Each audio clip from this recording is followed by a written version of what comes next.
Are you ready? I think you are. Wait, I forgot my prop.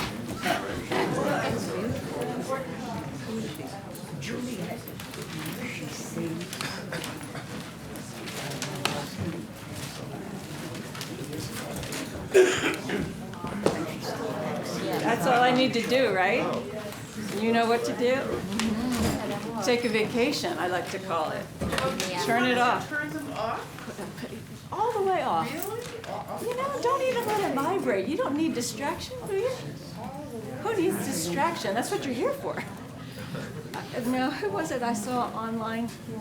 Some famous person said that we go to plays to look at other people's problems, and we like that. That rang true to me somehow. I'm Julie Heckert, I'm the house manager, and it's always my pleasure to welcome you. Thank you for coming here tonight. We'd love to see you in the seats again. On the inside, you'll see our upcoming plays, in addition to the bios of the players for this evening. What a rare treat to see some Tennessee Williams and Christopher Durang in the same house on the same night. These are your exits, just so you know, in case you need to make a quick exit. There will be an intermission, so you'll have another chance to enjoy the goodies of Rhoda and Marvin in the concession area. And I think that's all I need to say. So without further ado, I invite you to sit back and relax and enjoy Tennessee Williams, straight up with a twist of Durang.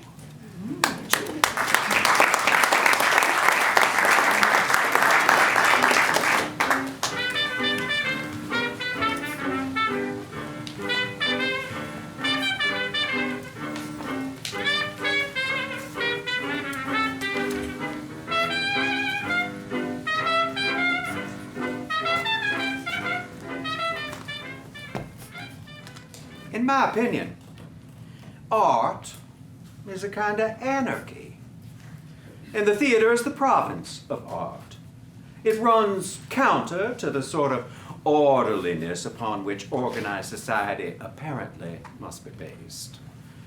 But it's a benevolent anarchy. It must be so. And if it's true art, it is. All run by a kind of beautiful witchcraft, something wild. Something exciting, something that delivers a punch to the solar plexus. Maybe not in the first act, maybe not in the second, but always, at last, a good hard punch to make a difference in the lives of the spectators who came to that place to see that play. Now, it's not to say it's easy. Lord knows it isn't easy. Why? Oh, yeah.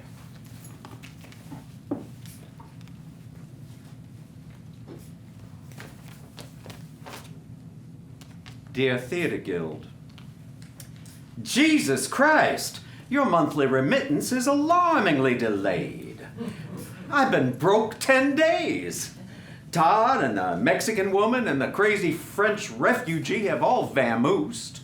And there's nothing to eat on the place but coconuts and a pot of cold frijoles. If you decide to give up my play, I hope you will give me 30 days warning at least, so I can arrange to move the body someplace where it can spill its hard luck stories in English.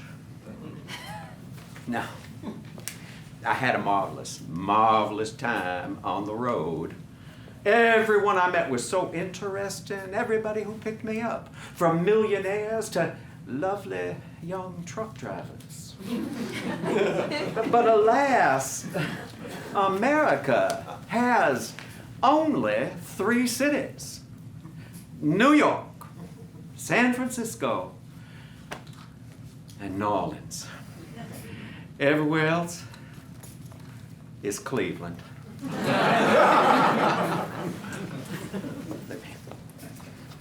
know something I wrote, helps if I get it right side up. Here we go. Now, there's many fool things a woman will do. To catch a man's eye, she'll wear a tight shoe. She'll wear a light dress and catch a bad cold and have a tooth pulled for a tooth of gold. Now, Gold in the bank is a wonderful thing, and a woman looks nice in a nice gold ring. But honey, take a tip, and the tip ain't cold. Your mouth's no place to carry a gold. Some late Sunday morning when you're laying in the hay and you want a little lovin', your sweet man will say with a voice that'll turn your heart's blood cold, woman, that gold tooth makes you look old.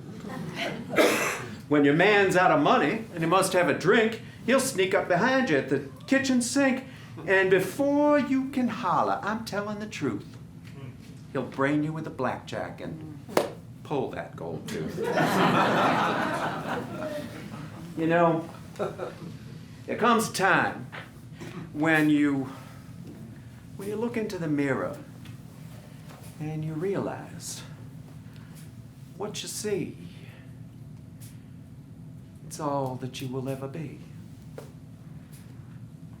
And then you accept it, or you kill yourself.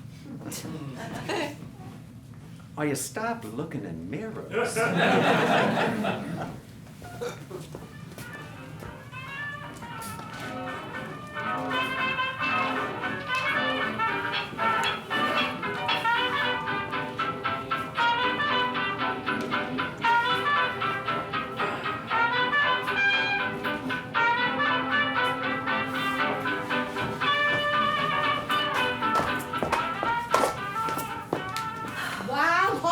Couldn't hold you in that cab. Well, 2 more blocks and we couldn't have paid the fare. Driver, stop here. This place looks lively. Well, it did outside. Yes, it looked like a tacky funeral parlor. A snare and a delusion if I've ever seen one. Am I responsible? Yes. Well, we passed 5 places I'd have been willing to stop at, including Dante's Inferno. But you kept telling the driver, go on, like it was a chariot race in the Roman Forum. Well, he sure as hell took us out of the lively district. At your insistence, honey, a child shall lead them.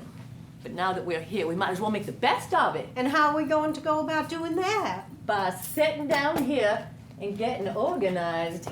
And that waiter is cute. I ask one favor of you and only one. What's that, Bessie? Don't get us involved with the waiter. Waiter? I think we ought to take account of finances before he comes. How much have you got left? 6 bits and a bunch of these little round paper things. Mills. How much are they worth? 1/10 of 1 cent. Woo-ha-ho! Somebody seems to be in awfully good spirits. Waiter, this place is just a tissue of lies. Now, why do you say that, lady? Outside is a sign that says dancing and floor show every Saturday night, but where is the dancing and where is any floor show? The band's quit already, ladies. Oh, that's nice. How ducky. That solves all our problems. Well, when does the joint liven up? Oh, 1 o'clock. The joint's jumping. 5 of 9 and the joint is paralyzed. We are members of the Women's Auxiliary of the Jackson Haggerty Post of the Sons of Mars of Memphis. Come up for the annual convention. However, we got separated from Charlie and Ralph, the boys who came up in our party. So now we're just out on the town. Can't locate a single boy we know. Never have seen a convention in such confusion. Nobody knows where anybody's located. We've worn ourselves out just trying to get hold of people. The earth has swallowed up every boy we came with. We always come up for the national convention, but this year's been a terrible Disappointment, yes indeed.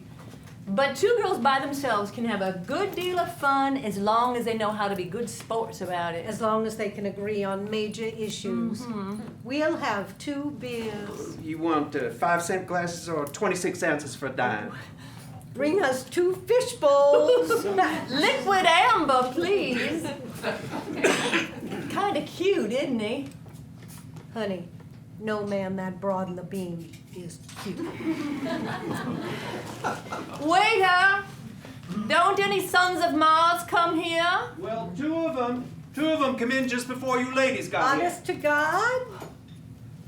Yeah, one of them was soaking wet with water. What? How come? Well, he said They was throwing paper bags filled with water out of the hotel window, and one of them sacks landed on his head, busted wide open, spilt water all over him.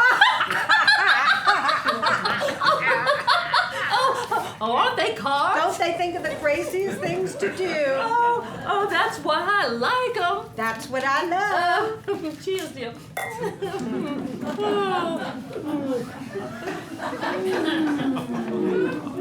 You know what they are. They are just great big overgrown boys. My girlfriend and I have took in every convention Since time immemorial, yes. I wonder what hotel they threw those sacks of water out of. I bet you it was the Statler. Why the Statler? The Statler's such a lively hotel. It could just as well have been the Coronado or the Jefferson. Not the Jefferson. Why not the The Jefferson? Jefferson's such a dignified hotel. There's no such thing. Well, there is only one hotel in America that I am right down sentimental about. And which one is that, Bessie? The Sherman Hotel in Chicago. Shades of the 1926 convention. Best of them all without a single exception. It all depends on the crowd you get thrown with. Sociability is all that really counts. Although the Sons are a serious organization in many respects. Well, the country would be in a terrible fix without them. You're not whistling Dixie. Although the Sons can be cut-ups. Oh, yes. Well, you heard what they did on Washington Avenue? No. What? No. They stripped the clothes off of the girl and sent her home in a yellow taxi cab. Well, I double dog dare anybody to try that on me. A son of Mars wouldn't blow his nose on this place. Well, you was awful going to the Statler. And what's wrong with the Statler? Oh, honey, when have we ever had any luck at the Statler? Twice. In whose recollection? Mine. You weren't alone. Nope, I guess I wasn't. But you've heard me speak of that restaurant man from Chicago. Heard you speak of him continually, yes. Well, the Statler's where I made that man's acquaintance. Well, do I remember how that turned out? I don't regret it. I have no regret whatsoever. Bessie, you've got no pride where men are concerned. No, I've got no pride where men are concerned, and you've got no pride where men are concerned, and nobody's got any pride where men are concerned. That's how it is, so let's face it. I'm not cold-hearted. When I get out with a boy, I'm just as anxious as he is to have a good time. More. That's right, often more. Which is to say, I always go halfway with him. More than halfway, honey. Yes, I sometimes go even more than halfway, and I don't see why I should be criticized for it. Nobody's spoken a word of criticism. I do my part to create some happiness in the world. Even if it's just for one night only. It isn't a crime to give a good time and a pleasant memory, even to a stranger. Well, now, no one said it was. Some people seem to take that attitude. I certainly never. You spoke about pride as if I didn't have any. I said false pride, not pride. There's a difference, Bessie. That's exactly what I was pointing out. All I mean is a girl mustn't compromise with her self-respect. She don't need to, and I don't see why she should. Well, that is exactly the point I was trying to make. But you sometimes go to the other extreme. I do? Mm-hmm. Well, do you mean I'm not a good sport? No, that is exactly the opposite of my meaning. Well, your meaning is a mystery as far as I'm concerned. The trouble with you is your mind wanders off the subject, but you go right on chopping your gums together as if you weighed every single word that was spoken. That's what makes it so difficult to talk with you. Foot.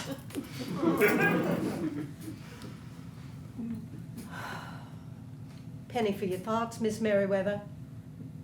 Well, I had my character read this afternoon. Who by, Gypsy? No, it was read by a parrot. No.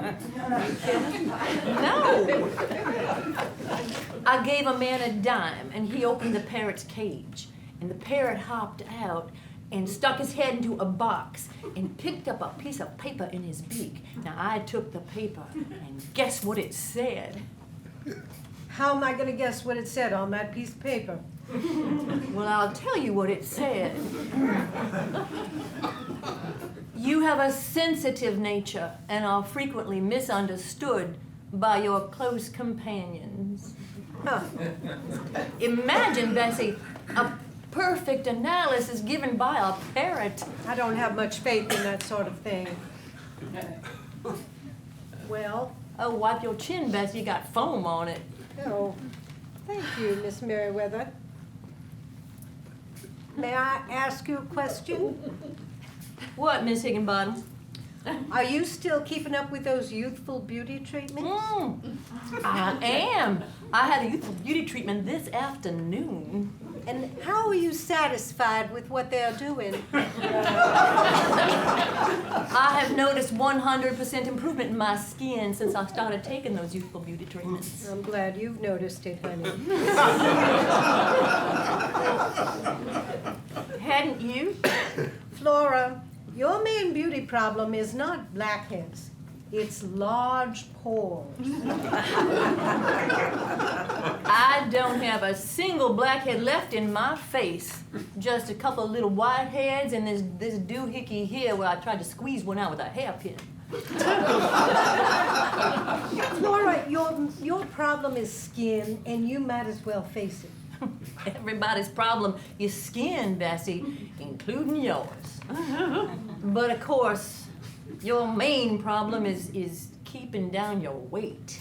I'm the type that can carry a good deal of weight because I have large bone structure. It's always been well distributed on me. If you won't face facts, there's no use talking. Complacency is one thing and optimism is another. What does a man look at with greater interest? A straight back chair or a rocker?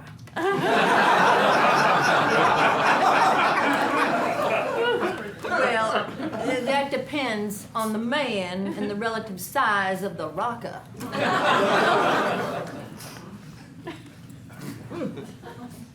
Honey, you know what would do you a world of good?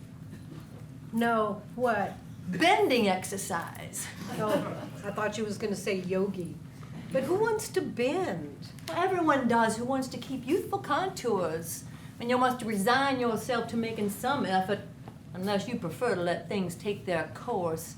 Nature is not on the side of a girl over 40.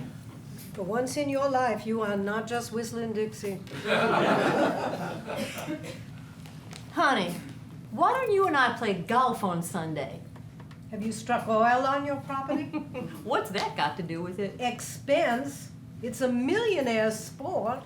It isn't so expensive. You just pay for caddies and all. And all is correct.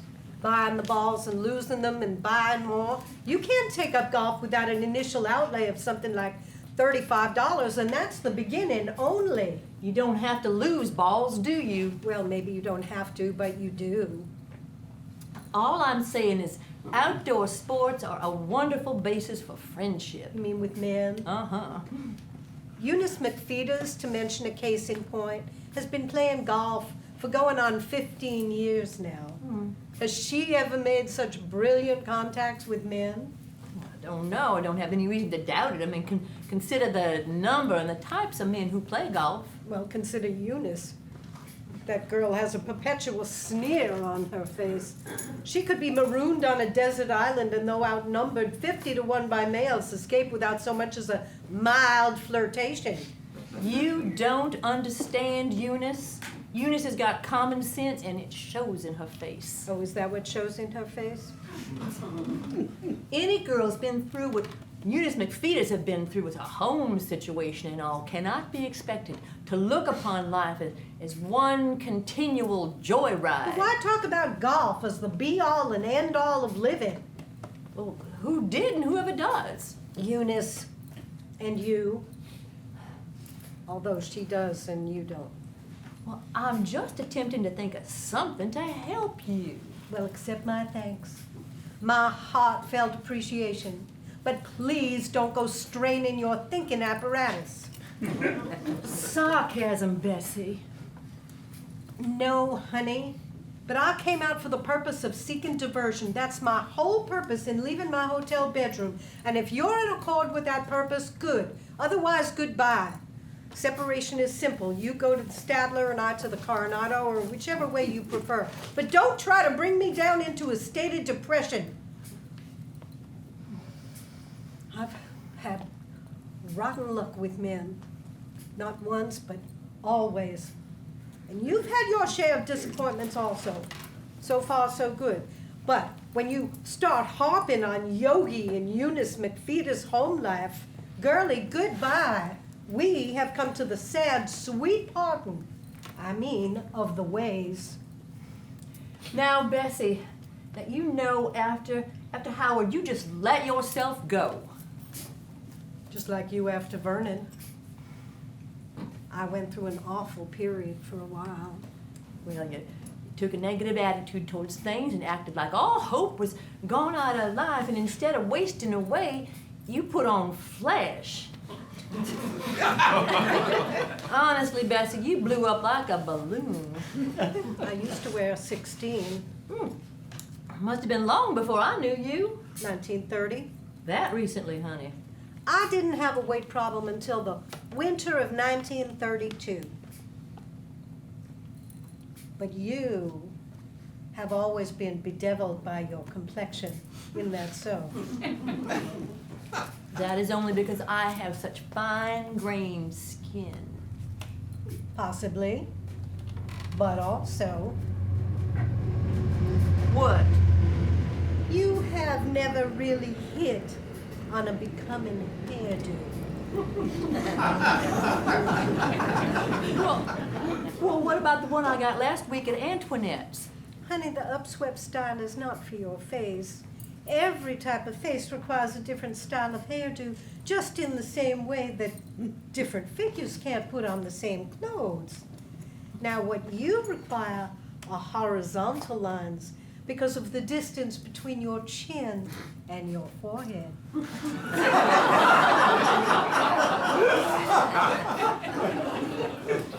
I haven't forgotten the time you called me horse face. All I meant was you have the long type of face like I have the broad one. So what you need is bushing out at the temples, the aureoles type. Oriole, like the bird. No, honey, the spelling is different. But all I mean is Antoinette's is not a good friend of yours, not with the grotesque things which they do to your face. Oh, you harp on Yogi and Eunice McFeeder's golf and claim that your sensitive nature is misunderstood by everyone but a parrot. But let me give you some well-intended advice. Oh, and tears, tears, tears, a regular fountain of them. Here, repair the damages. And we'll go to the Stadler. Oh, there they are! Charlie! Charlie! Ralph! Ralph! Oh, it's the boys!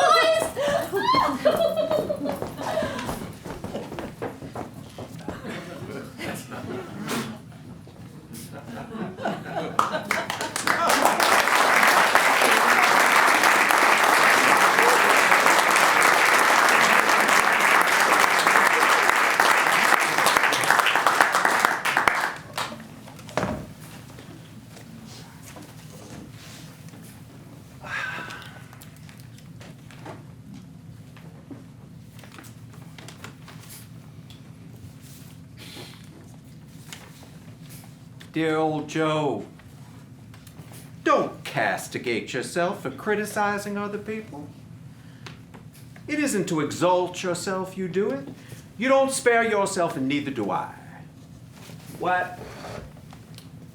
Each morning when I get up, I look at myself in the mirror and say with surprise and scorn and a kind of amused tolerance, well, there you still are, you old bitch. So go right ahead, unembarrassed, with your analysis of the social world around you. It's an excellent thing. Tear your friends to pieces.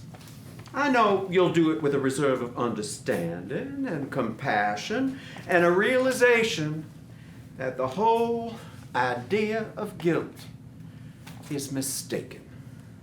That all of us are the little products of chance, and so not to be chastised too severely for what we are or do or anything else. And with that thought in mind, William Saroyan may have some good in him, but there is so much in his plays that I suspect he must have the heart of a crocodile in actuality. Tell him that I am living, and this is quite true, in an attic room with one window the size of a transom in the hottest town in America, and that I was recently picked up on Cherry Street. This is also quite true, as a suspicious character because of my dark glasses and my cigarette holder, and detained at the chief of detectives because I did not have my draft card.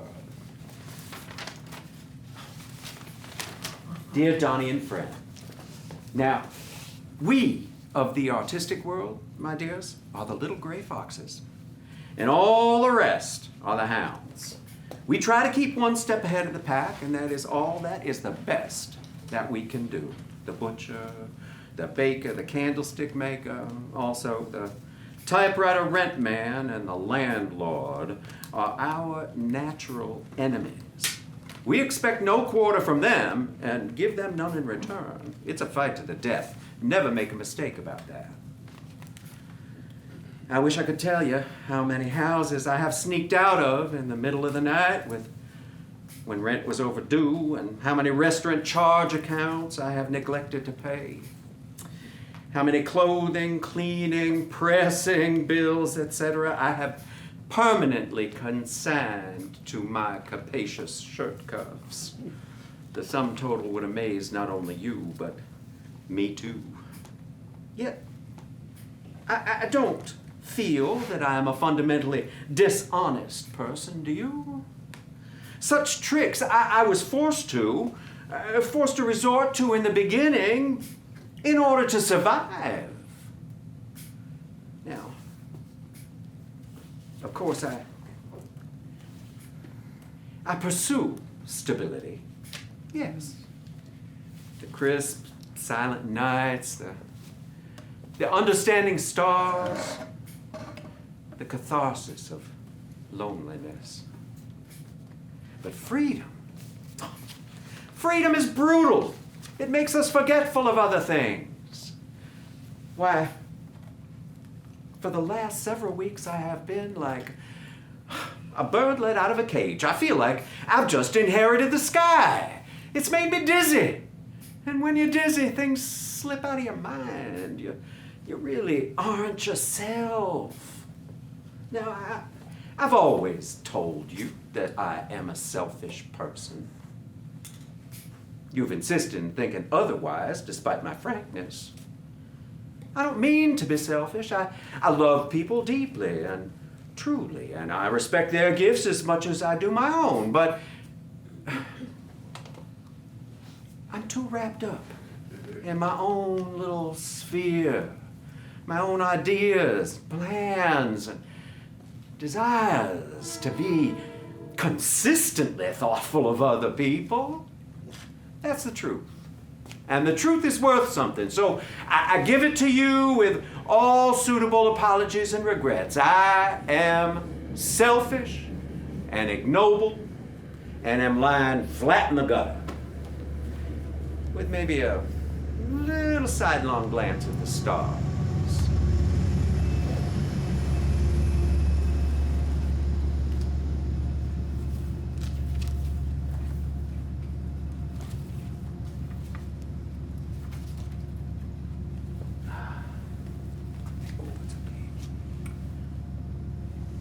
Across the space between a bed and chair, I watch you fade into the fading air. intimate. These moments dim and warm. My fingertips could touch your unsleeved arm, and so release fire and brutal shock, suspended in quiet air and tender watch. I say I could, and it may be I will, but have forborne and am forbearing still. For there is something delicate and rare drawn tight across the space between a bed and chair.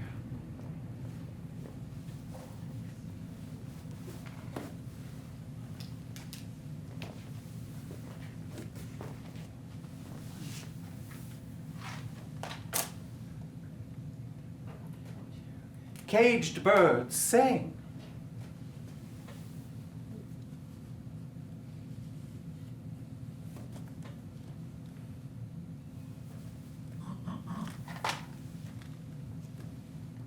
But it's flight they long for.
Come in. I was just gonna drop in the room and talk to you about something. Oh, yeah?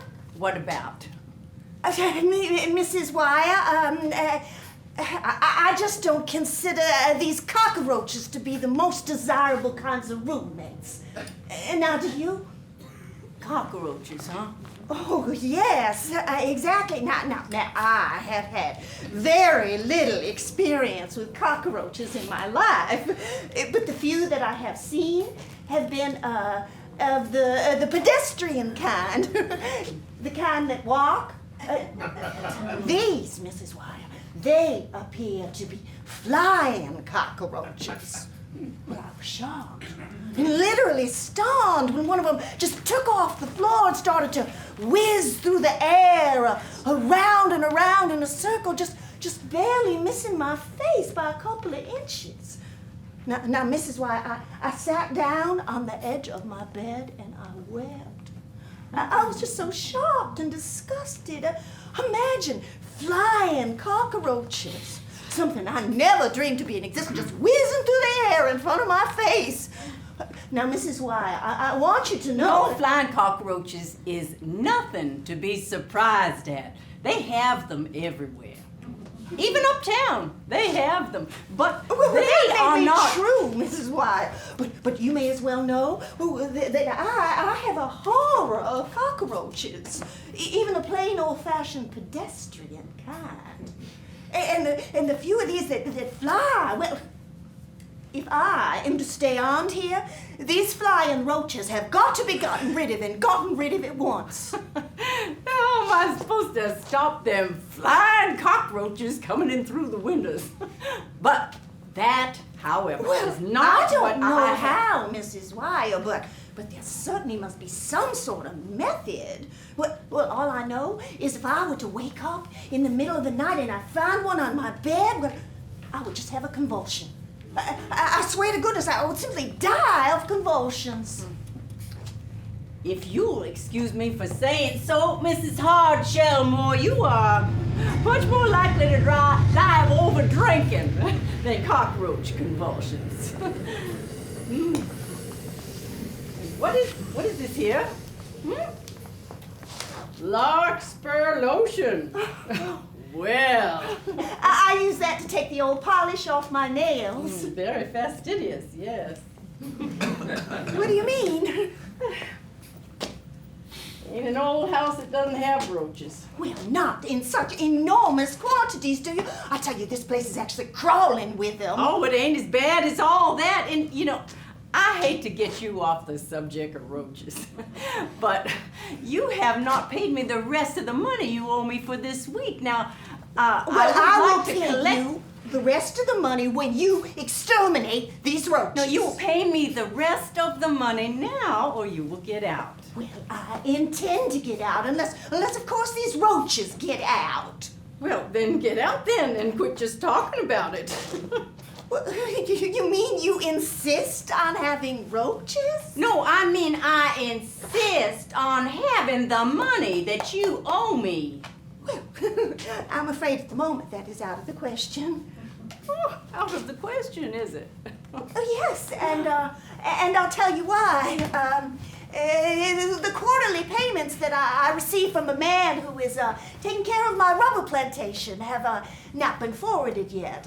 I've been expecting them to come in for several weeks now, but in the letter that I received this morning, there seems to be a little misunderstanding about last year's taxes. Oh, now stop it! Stop it! Now I have heard enough about that goddamn rubber plantation. The Brazilian rubber plantation. You think I've been in this business 17 years without learning nothing about your kind of women? And what is the implication of that remark? I suppose the men you have in here nights come in to discuss the wonderful rubber plantation. You must be crazy to say such a thing as that. I hear what I hear, and I know what's going on. Well, I know you spy. I know you listen at doors. I never spy, and I never listen at doors. The first thing a landlady learns in the French Quarter is not to see and not to hear, but only to collect your money. And as long as that's coming in fine, I'm blind, I'm deaf, I'm dumb.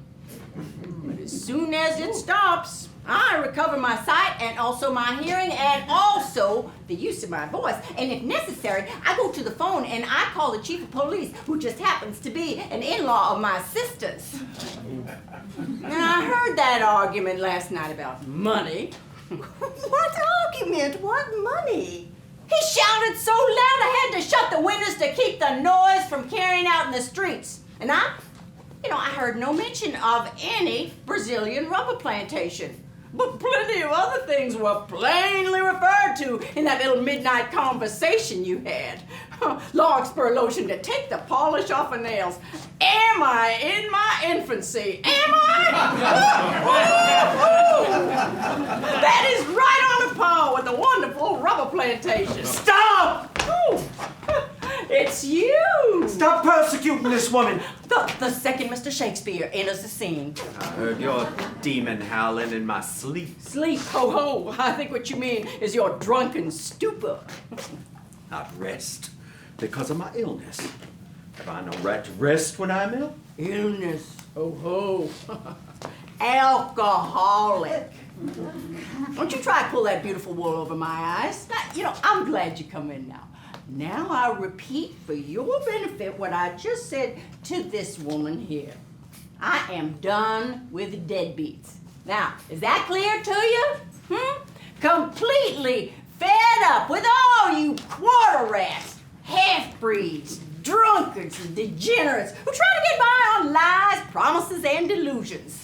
Please stop your shrieking. It is not necessary. You with that coat of arms on the wall that you got from the junk shop. The woman who sold it told me. One of the Habsburgs, yes. Oh, a titled lady. The lady of Larkspur Lotion, there's your title. Oh, stop badgering this unfortunate little woman. Is there no mercy left in the world? What has become of compassion and understanding? Where have they all gone to? Where's God? Where's Christ? What if there is no Brazilian rubber planting? Oh, but there is, I tell you. What if there are no rubber kings in her life? I mean, there ought to be rubber kings in her life. Is she to blame because it's necessary to compensate for the cruel deficiencies of reality by the exercise of a little, what shall I call it, God-given imagination? No, it is not imagination. If you will kindly stop spitting me in the face. Those high-flown speeches of yours, you with your 780-page manuscript, you right on a par with the lady in Larkspur Lotion as far as the use of imagination is concerned. Well, now, what if I am? What if there's no 780-page manuscript in existence? What if there's in existence no manuscript whatsoever? What of that, Mrs. Wire? But only a few, very few, vain scribblings in my old trunk bottom. Suppose I wanted to be a great artist, but I lack the force and the power. Suppose my books fell short of a final chapter. Even my verses languish uncompleted. Suppose the curtains of my exalted fancy rose on magnificent dramas, but the house lights darken before the final curtain. Suppose all these unfortunate things are true, and suppose that I, stumbling from bar to bar, drink to drink until I sprawl at last on the lice-infested mattress of this brothel. Suppose that I, in order to make this nightmare bearable for as long as I must continue to be the helpless protagonist of it, suppose that I ornament, illuminate, glorify it with dreams and fictions and fancies, such as the existence of a 780-page manuscript, marvelous volumes of verses in the hands of publishers waiting only for a signature to release them. Suppose that I live in this world of pitiful fiction. What satisfaction can it give you, good woman, to tear it to pieces, to crush it, call it a lie? I'll tell you this, and now you listen to me. There are no lies, but the lies that are stuffed in the mouth by the hard-knuckled hand of need, Mrs. Wire, the cold iron fist of necessity. So, I am a liar, yes, but your world is built on lies. Your world is a hideous fabrication of lies, lies, lies.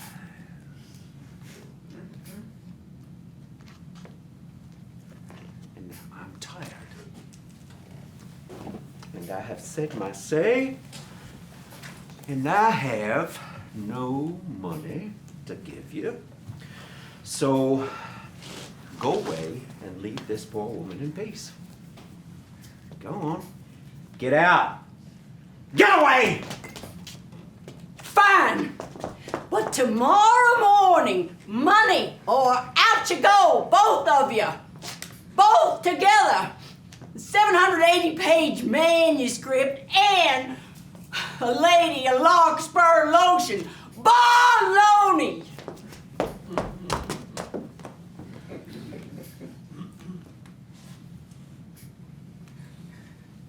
Roaches everywhere. Walls, ceiling, floors. I tell tell you, this place is crawling with them. I know. I suppose there were no cockroaches on the Brazilian rubber plantation. No. No, of course there weren't. Oh, everything was immaculate. Always immaculate. Why, the floors were so bright and clean, they just used to shine like mirrors. And the windows. I imagine they commanded a very lovely view. Indescribably lovely. How far did you say it was from the Mediterranean? Mediterranean.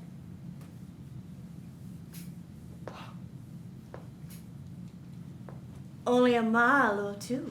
I dare say, on a very clear day, it was possible to distinguish the white chalk cliffs of Dover in the distance.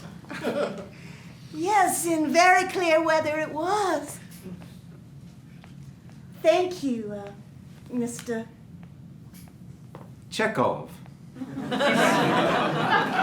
Anton Pavlovich Chekhov. Thank you, Mr. Chekhov.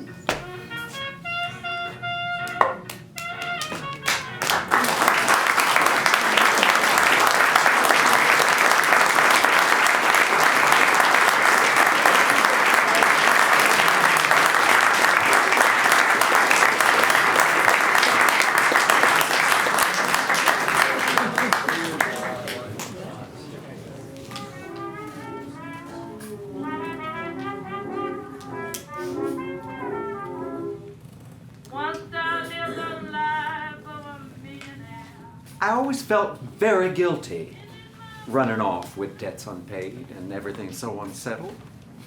It was unavoidable, though. I always do what's necessary to save me, and that was necessary just then. I wasn't born an adventurous, and becoming one isn't simple. But some have greatness thrust upon them, Mr. Phyllis says. I only regret that it wasn't on a grander scale, like murdering someone for the Maltese Falcon. But last night, I was entertained by Juanita, the queen of the male whores in Mexico City. I was accosted on the street and taken there. Such strangeness, such poetic license. We sat in a room with pale pink walls and an enormously high ceiling, all covered with pictures of nudes and pictures of saints and Madonnas. The bed was very wide in order to accommodate several simultaneous parties, and covered with a pale lettuce green satin spread. Above it hung a handsome black and silver crucifix, and Jesus with his great sorrowful eyes looking down on the pitiful acts of lust that went on there. No doubt thanking his lucky stars he'd remained celibate while on earth.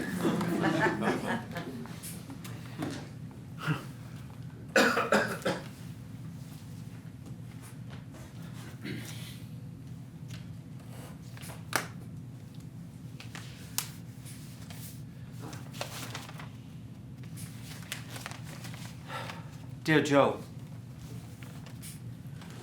the mood you were in when you wrote is so like my own. We are both standing on the outside of reality looking in, and it appears all fantastic and empty. We're clutching at the hard, firm things that will hold us up, the few eternal values which we are able to grasp in this welter of broken pieces and wreckage that floats on the surface of life. My libido is lost in pure and general sorrow. In New York, I feel a little importance. That's the insidious thing about New York. You play a little game of importance and begin to believe it because it's nurtured by others playing their little games of importance. It's an artificial aura created by New York. As soon as you get away, it's gone, and you are the least significant little microcosm. There's nothing to distinguish you from your grandmother coughing her life away, or your brother in the army. You're an artist. So what? You're not coughing your life away, and you are not in the army. Now, so what? You will die, and the army will do you no good whether you're in it or not. You say, well, I have my friends, but they carry tales to your enemies. Devise ways of messing up your little game of importance. What do we have, finally, to fall back on? Endurance, my dear.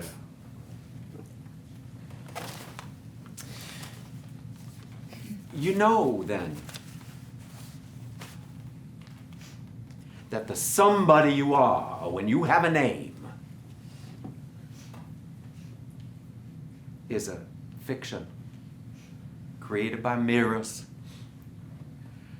and that the only somebody worth being is the solitary and unseen you that existed from your first breath.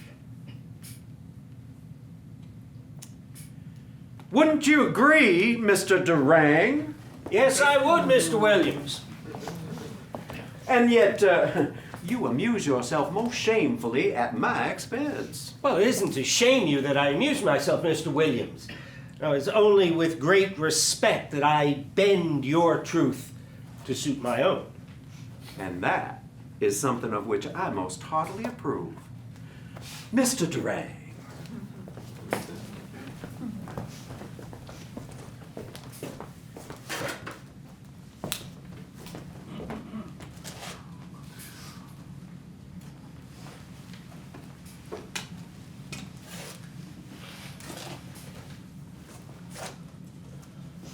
All right, everybody. We're live on air in 10 seconds. All right.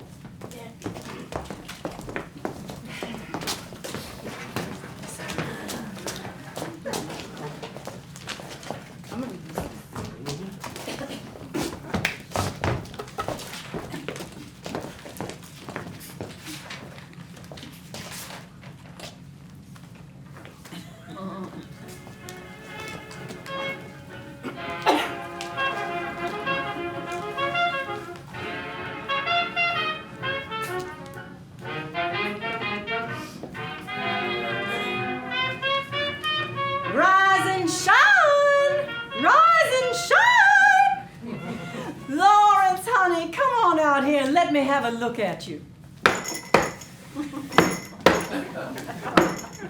Lawrence, honey, you look lovely. No, I don't, Mama. I have a pimple on the back of my neck. Don't say the word pimple, honey. It's common. Now, your brother Tom is bringing home a girl from the warehouse for you to meet, and I want you to make a good impression, honey. It upsets my stomach to meet people, Mama. Oh, Lawrence, honey, you're so sensitive, it makes me want to hit you. I don't need to meet people, Mama. I'm happy just by myself, playing with my collection of glass cocktail stirrers. Lawrence, you are a caution. Only retarded people and alcoholics are interested in glass cocktails. Each one of them has a special name, Mama. This one is called string bean because it's long and thin. And this one is called string bean because it's long and thin. And this one is called blue because it's blue. All my children have such imagination. Why was I so blessed? Oh, Lawrence, honey, how are you going to get on in the world if you just stay home all day, year after year, playing with your collection of glass cocktail stirrers? I don't like the world, Mama. I like it here in this room. I know you do, honey. That's part of your charm. Some days. But, honey, what about making a living? I can't work, Mama. I'm crippled. There is nothing wrong with your leg, Lawrence, honey. All the doctors here have told you that. This limping thing is an affectation. I only know how I feel, Mama. Oh, if only I had connections in the mafia, I'd have someone come and break both your legs. Don't try and make me laugh, Mama. You know I have asthma. Your asthma, your leg, your eczema. You're just a mess, Lawrence. I have scabs from the itching, Mama. That's lovely, Lawrence. You must tell us more over dinner. All right. Now, that was a joke, Lawrence. Don't try and make me laugh, Mama. My asthma. Now, Lawrence, I don't want you talking about your ailments to the feminine caller your brother Tom is bringing home from the warehouse. Honey, no nice-bred young lady likes to hear a young man discussing his eczema, Lawrence. Well, what else can I talk about, Mama? Talk about the weather or red china. Oh, my collection of glass cocktail stirrers? I suppose so, honey, if the conversation comes to some god-awful standstill. Otherwise, I'd shut up about it. Conversation is an art, Lawrence.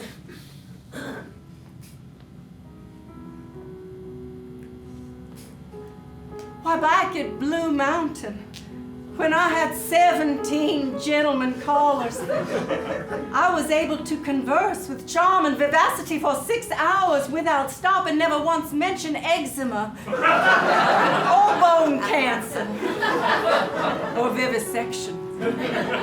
Try to emulate me, Lawrence, honey. Charm and vivacity, and charm and vivacity, and charm. Well, I'll try, but I doubt it. Me too, honey.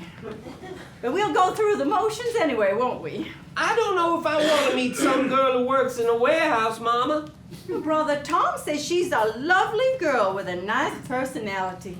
And where else does he meet girls except the few who work at the warehouse? He seems to meet only men at the movies. Your brother goes to the movies entirely too much. I must speak to him about it. It's unfeminine for a girl to work in a warehouse, Mama. Now, Lawrence, if you can't go out the door without getting an upset stomach or an attack of vertigo, then we have got to find you some nice girl who's willing to support you. Otherwise, how am I ever going to get you out of this house and off my hands? Why do you want to be rid of me, Mama? I suppose it's unmotherly of me, dear, but you really get on my nerves. Limping around the apartment, pretending to have asthma. If only some nice girl would marry you and I'd know that you were taken care of, then I'd feel free to start to live again. I'd join parents without partners. I'd go to dinner dances. I'd have a life again, rather than just watch you mope about this stupid apartment. I'm not bitter, dear. It's just that I hate my life. I understand, Mama. Do you, dear? You're cute. Oh, listen. I think I hear them. Mother, I forgot my keys. Oh, I'll be in the other room. I want you to let them in, Lawrence. Oh, I couldn't, wouldn't, Mama. She'd see I limp. Then don't limp, damn it. Mother, are you in there? Just a minute, Tom, honey. Lawrence, you march over to that door. I'm going to break all your swizzle sticks. Mama, I can't. Lawrence, you are a grown boy. Now you answer that door like any normal person. I can't. Mother, I'm gonna break the door down in a minute. Just be patient, Tom. Now you're causing a scene, Lawrence. I want you to answer that door. My eczema itches. I'll itch it for you in a second, Lawrence.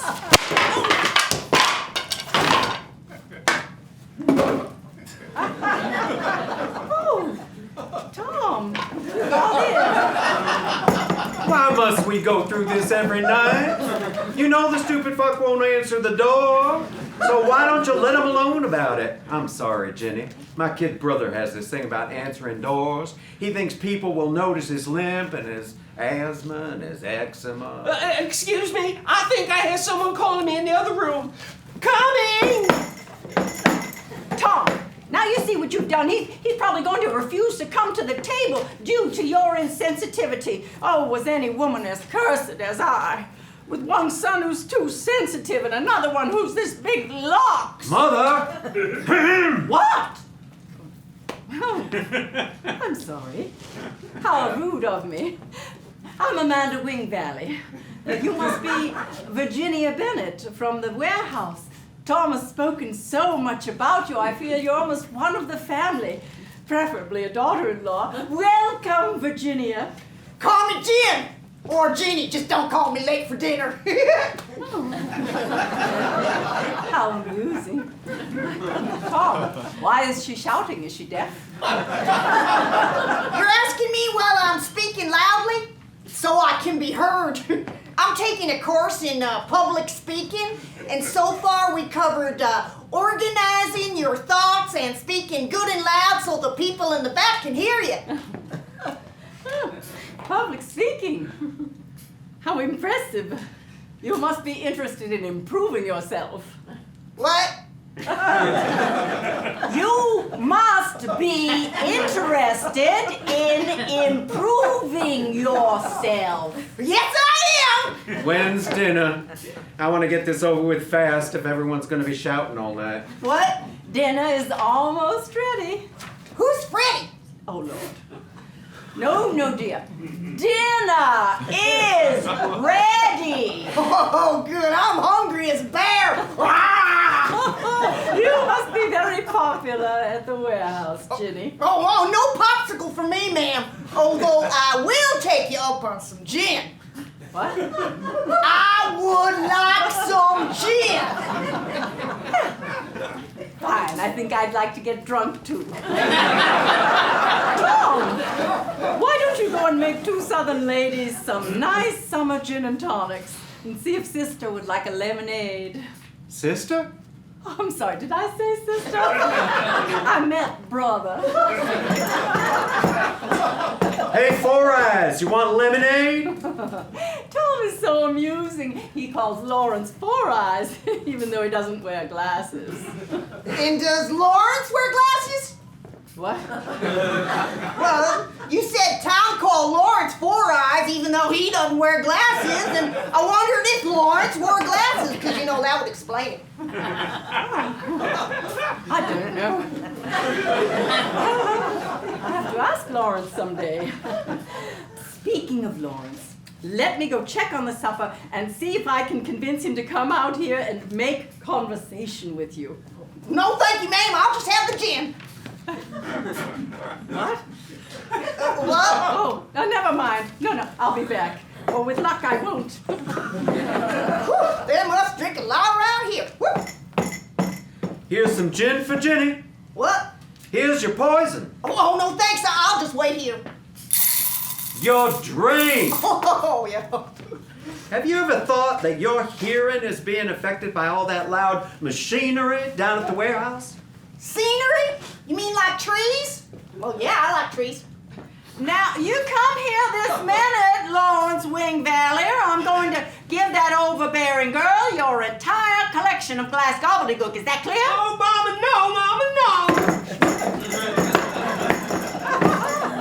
I believe I believe Lawrence would like to visit with you, Jenny. Tom brought me my drink already, but thank you, Mrs. Wing Valley. You know, dear, a hearing aid isn't really all that expensive. You might look into that. No, if I have the gin, I really don't want any Gatorade. Never liked the stuff anyway, but you feel free. Thank you, dear, I will. Come, Tom, come to the kitchen and help me prepare the supper, and we'll let the two young people converse. Remember, Lawrence, charm and vivacity. I hope this dinner won't take long, Mother. I don't want to get to the movies too late. Shut up about the movies.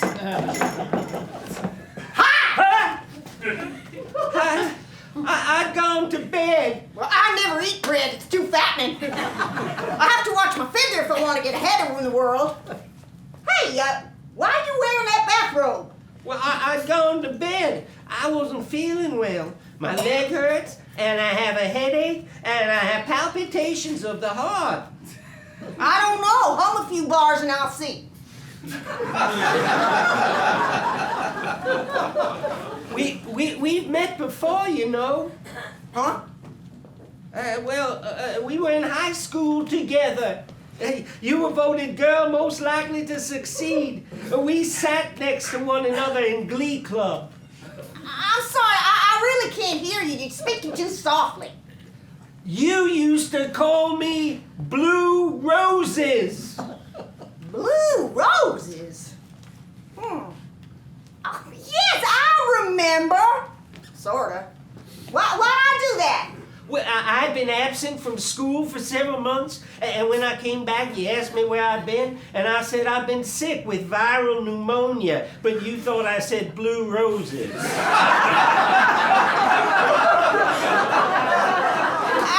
didn't get much of that, but yeah, I remember you now.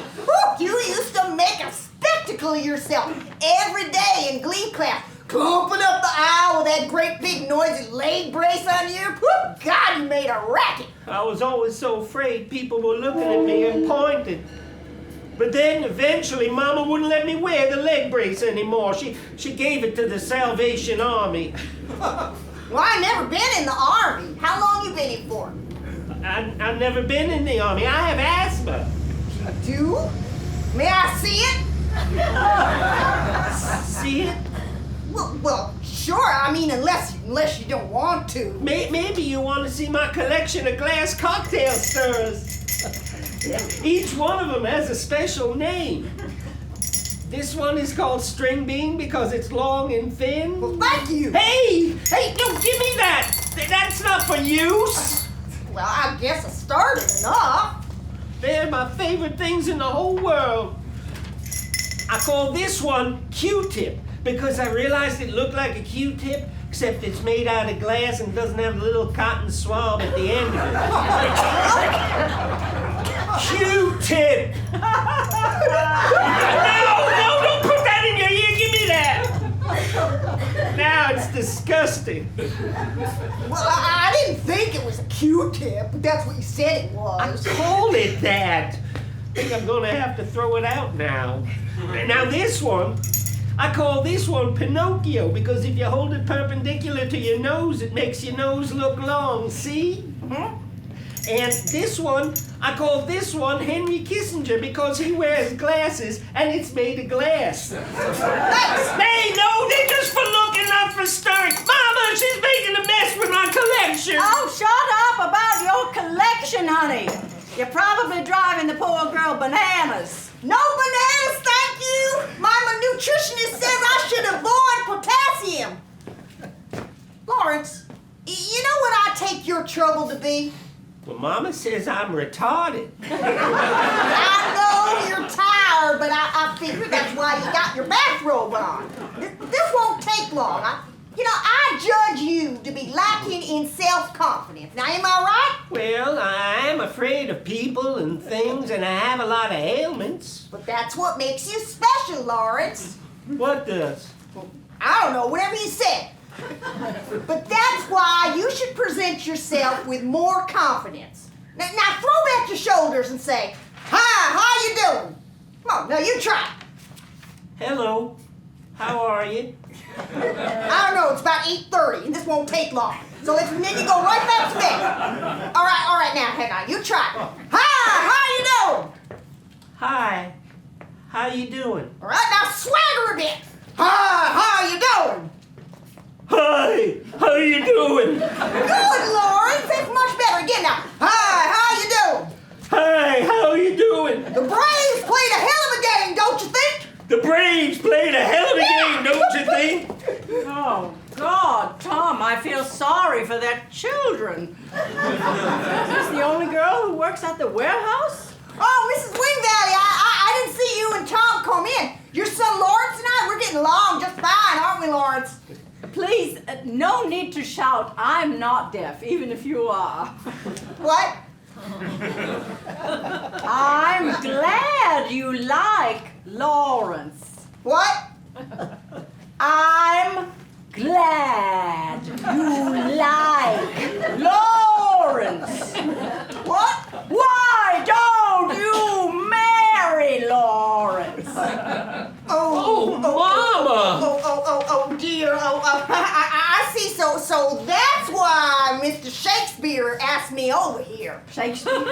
She means me, Mother. The first day of work, she asked me my name, and I said Tom Wingvalley, and she thought I said Shakespeare. Oh, dear, Mrs. White Wingvalley, if I had a young brother as nice and as special as Lawrence is, I'd invite girls from the warehouse home to meet him too. I'm sure I don't know what you mean. And you're probably hoping that I'll say that I call again. Really, we haven't even had supper yet. Tom, shouldn't you be checking on the roast pig's feet? I guess so. If anything interesting happens, let me know. But I'm afraid I won't be calling on Lawrence again. Oh, this is so embarrassing. I told you I want to stay in my room. Hush up, Lawrence. But Lawrence, I don't want you to think that I won't be calling because I don't like you, because I do like you. You do? Well, sure, I like everybody. but I got 2 time clocks to punch in. One Mrs. Wingvalley, one at the warehouse, and one at night. Oh, at night? You have a second job. That is ambitious. Well, not a second job, ma'am. Betty. Pardon? Now who's deaf, huh? Betty, I'm involved with a girl named Betty. We've been going together for about a year. We've been saving money so we can buy a farmhouse together and a tractor. So you see, that's why I can't visit with your son, even though I wish I could.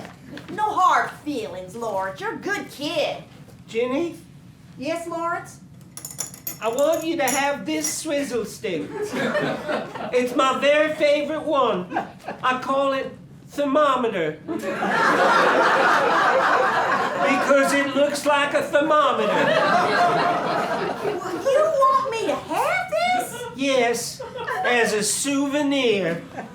Well, there's no need to call me a queer. Fuck you and your stupid swizzle sticks. You've broken it! What? You've broken it! You've broken it! So I broke you. Big, thick fucking deal. You got 20 more of them already.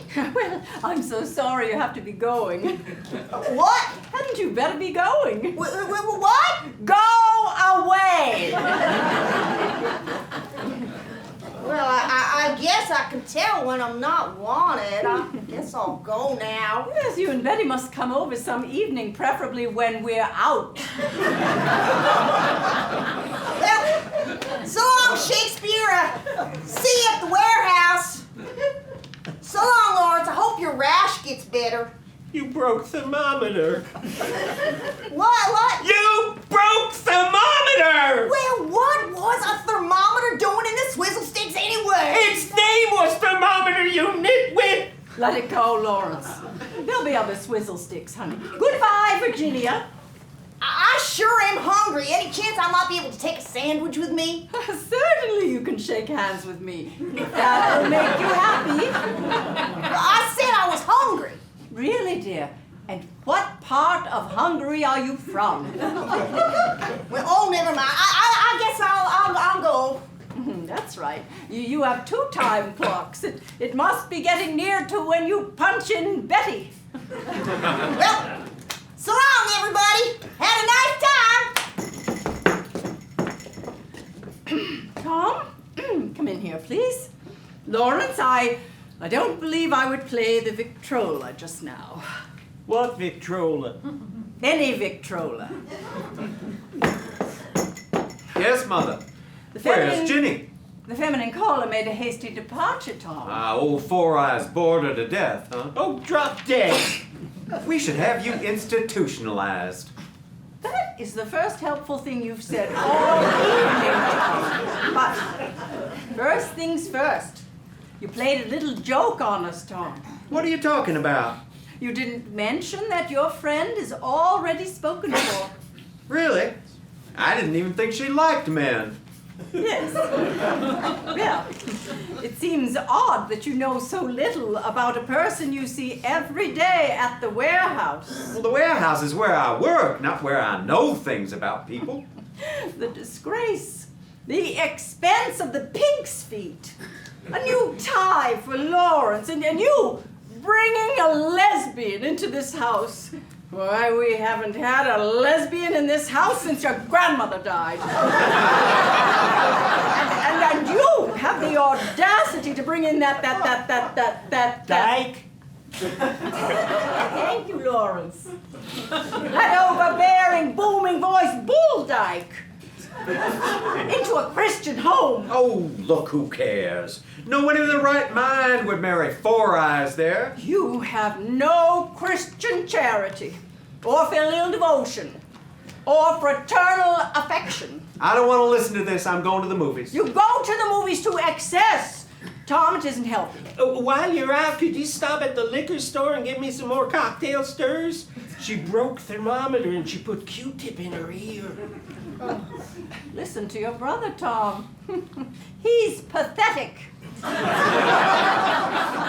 How are we going to support ourselves once you go? And I know you want to leave.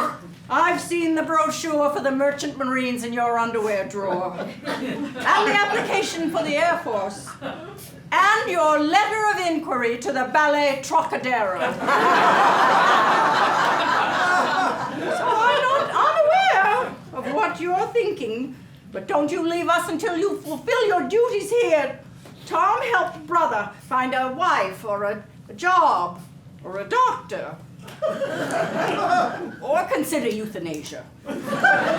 Don't leave me here all alone, saddled with him. Mama, don't you like me? Of course, dear. I'm just making jokes. Be careful of my asthma. I'll try, dear. Now, why don't you hold your breath in case you get a case of terminal hiccups? All right. I'm leaving. Where are you going? I'm going to the movies. I don't believe you go to the movies. What did you see last night? Hypatia Lee in Beaver City. And the night before that? I don't remember. Humpy Busboys or something like that. Humpy what? Nothing. Leave me alone. These are not mainstream movies, Tom.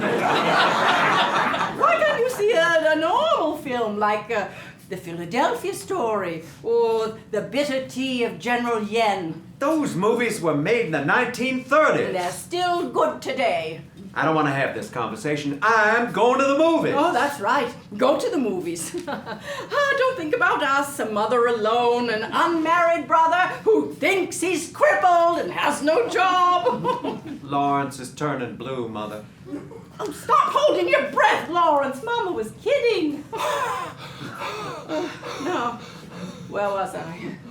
Oh, yes, Tom. Don't let anything stand in your way. Let anything interfere with your selfish pleasure. Just go see your pornographic trash. It's worse than anything Mr. D.H. Lawrence ever envisioned. Just go. Go to the movies. All right, I will. And the more you shout about my selfishness and my taste in movies, the quicker I'll go too. And I won't just go to the movies. Go then. Go to the moon, you selfish dreamer. I didn't go to the movies. I didn't go to the moon. I went to Amsterdam. A long, lonely trip working my way on a freighter. They have good movies in Amsterdam. They weren't in English, but I didn't really care. And as for my mother and brother, well, they were impossible to live with, so I didn't miss them. Or so I thought. For something pursued me. It always came upon me unawares. It always caught me by surprise. Sometimes it would be a swizzle stick in someone's vodka glass. Or sometimes it would just be a jar of pickled pig's feet.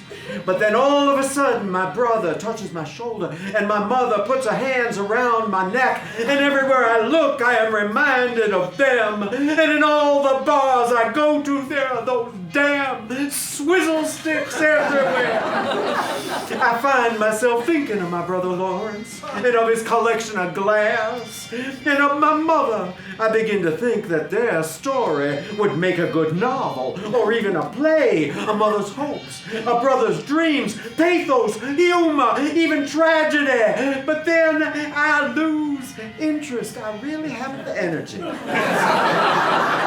So I'll leave them both dimly lit in my memory. For nowadays the world is lit by lightning. And when I get those colored lights going, it feels like I'm on LSD or some other drug, or maybe it's the trick of memory, or the memory of some trick. Play with your cocktail stirrers, Lawrence, and so goodbye. Tom? I hear you out on the porch talking. Who are you talking to? No one, Mother.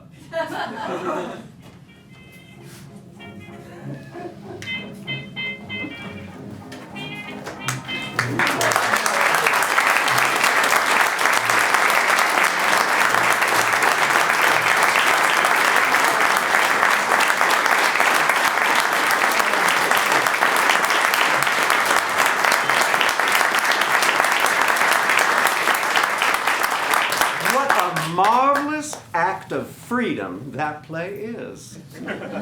Brutal, perhaps, as freedom tends to be, but a glorious reminder that the imagination in flight is a wondrous thing to behold. It also reminds us that we live in constant danger of becoming small and apologetic. Why do we apologize for our humanity? Love what you love and make no apologies. This is your identity. The most horrendous suspensions of freedom are self-imposed.